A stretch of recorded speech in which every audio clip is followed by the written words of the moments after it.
श्री जलाराम आरोग्य सेवा trust hospital Meghraj जिल्लो अरवल्ली वात्रक नदीने किनारे आवेली मेरी एनजीओ संस्था द्वारा रोज ऑपरेशन थाय छे।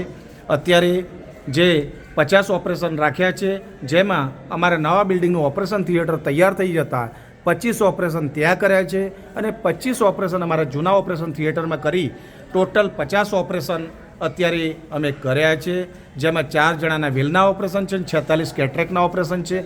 बधा ज दर्दी नारायणने सारूं छे, सफળ छे અને કોઈને તકલીફ ન પડે એના માટે પૂરેપૂરો પ્રયાસ આરોગ્ય સેવા ટ્રસ્ટ હોસ્પિટલ વાત્રક નદીના કિનારે ઊંડવા રોડ ઉપર આવેલી છે અને દર્દી નારાયણને કંઈ તકલીફ ન પડે એના માટે રોજે રોજ અમે સમજાવીએ છીએ।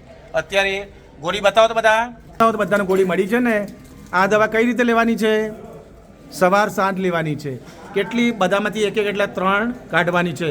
એમાં સિફિક્શન એટલે એન્ટીબાયોટિક છે, એમાં ડેમ્પોરિડામ એટલે કે તમારે રેન્ટેક કહો છો જે એસિડિટીની ગોળી છે, અને ત્રીજી ગોળી ડાયક્લો પેરાસિટામોલ એટલે દુખાવા માટેની તમને આપી છે। કાલે આઈ ડ્રોપ્સ તમને આપી દઈશું જે 2 પ્રકારના છે, એ સવાર સાંજ અને કલાકે કલાકના ટીપા પણ આપીશું। આજે બધાને દાળ ભાત શાક રોટલી અહીંયા જમવાનું બિલકુલ વિનામૂલ્યે છે।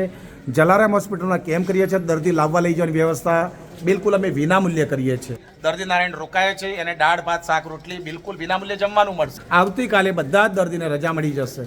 અહીંયા જલારામ હોસ્પિટલમાં કોઈ પણ દાનપેટી નથી, ભેટપેટી નથી, 1 પણ રૂપિયાની લેવડ દેવડ નથી। અહીંયા નેત્રમણી સાથે વિનામૂલ્યે મોતિયાનું ઓપરેશન કરી આપવામાં આવે છે। એટલે જાહેર જનતાને અપીલ છે કે આપના ગામમાં આવા નેત્રયજ્ઞ થાય, મોતિયાના મફત કેમ્પ થાય અને આ માનવ સેવા જ પ્રભુ સેવાનું સૂત્ર ચરિતાર્થ થાય, એના માટે આપ પણ આગળ આવો અને આપણે સાથે રહી આ કામગીરીને ઝુંબેશ આગળ વધારીએ। જલારામ હોસ્પિટલ એનપીસીબી અને ડીબીસીએસની ગાઈડલાઇન મુજબ કામ કરતી હોય છે। 365 દિવસ 12 મહિના મોતિયાના ઓપરેશન વિનામૂલ્યે કરીએ છીએ, જેથી આપ શ્રી લાભ લો અને લાભ અપાવો એ કામના સાથે જય જલારામ।